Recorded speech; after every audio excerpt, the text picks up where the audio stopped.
હવે સમાચાર વિગતવાર. હવે નર્મદા નદીમાં આલિયા બેટમાં પોલીસ મંજૂરી વગર પ્રવેશી શકાશે નહીં. રાષ્ટ્ર વિરોધી તેમજ દાણચોરી જેવી ગેરકાયદેસર અને અસામાજિક પ્રવૃત્તિઓ કરતા ઈસમોને મળી નિર્જન ટાપુનો ઉપયોગ ન કરે તે માટે જાહેરનામું પ્રસિદ્ધ કરાયું છે. આલિયા બેટ, સરફુદ્દીન બેટ, ઈશાન બેટ, મહેગામ બેટ, વેંગણી બેટ પર અધિકૃત કરેલ અધિકારીઓની પૂર્વ મંજૂરી વગર કોઈ પણ અન્ય વ્યક્તિ પ્રવેશ કે કોઈ પણ પ્રકારના બાંધકામ ન કરવા તાકીદ કરાઈ છે. દેશમાં કેટલાક સ્થળે આતંકવાદ અને ત્રાસવાદ કૃત્યો બનાવો બનવા પામેલ છે. ભરૂચ જિલ્લા કક્ષાએ આવા કોઈ અનિચ્છનીય બનાવ ન બને અને કાયદો અને વ્યવસ્થા જળવાઈ રહે તે માટે ભરૂચ જિલ્લા કક્ષાએ જિલ્લા પોલીસ તંત્ર દ્વારા સાવચેતીના પગલાં રૂપે ઘનિષ્ઠ ચેકિંગ તથા અનેક વિવિધ પ્રકારના પગલાં લેવાઈ રહ્યા છે.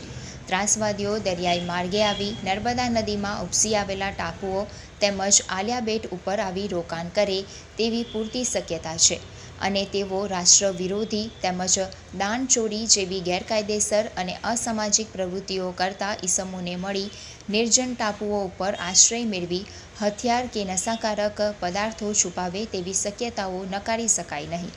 ત્રાસવાદી જૂથો, સંગઠનો દ્વારા દેશના મહત્ત્વના ચાવીરૂપ સંસ્થા તેમજ મહત્ત્વના ધાર્મિક સ્થાનો, ભીડભાડવાળા સ્થળોએ હુમલો કરી ભાંગફોડ કરવી, હિંસા અને ત્રાસ ફેલાવવાની શક્યતાઓને ધ્યાને લઈને જનસલામતી ન જોખમાય તેમજ જાહેર સુલે શાંતિનો ભંગ ન થાય તેના માટે તકેદારીના પગલાં લેવા જાહેરનામું પ્રસિદ્ધ કરાયું છે.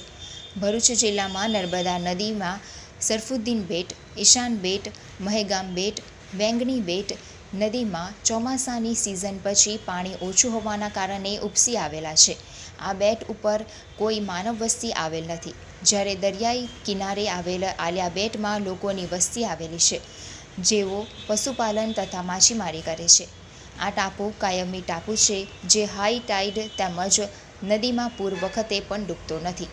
આલિયા બેટ, સરફુદ્દીન બેટ, ઈશાન બેટ, મહેગામ બેટ, વેંગણી બેટ પર અધિકૃત કરેલ અધિકારીઓની પૂર્વ મંજૂરી વગર કોઈ પણ અન્ય વ્યક્તિ પ્રવેશ કે કોઈ પણ પ્રકારના બાંધકામ કે ધાર્મિક મેળાવડા ન કરે તે માટે કોઈ પણ વ્યક્તિ ટાપુ પર પ્રવેશ કરતા રોકી શકાય તેમજ ગેરકાયદેસર પ્રવેશ કરનારા વ્યક્તિઓ પર કાનૂની પગલાં લઈ શકાય અને જરૂરી વ્યવસ્થા કરી આવી પ્રવૃત્તિઓ ઉપર જરૂરી નિયંત્રણો મૂકવા જાહેર હિત અને જિલ્લાની સુરક્ષા માટે જરૂરી જણાતા જાહેરનામું પ્રસિદ્ધ કરાયું છે.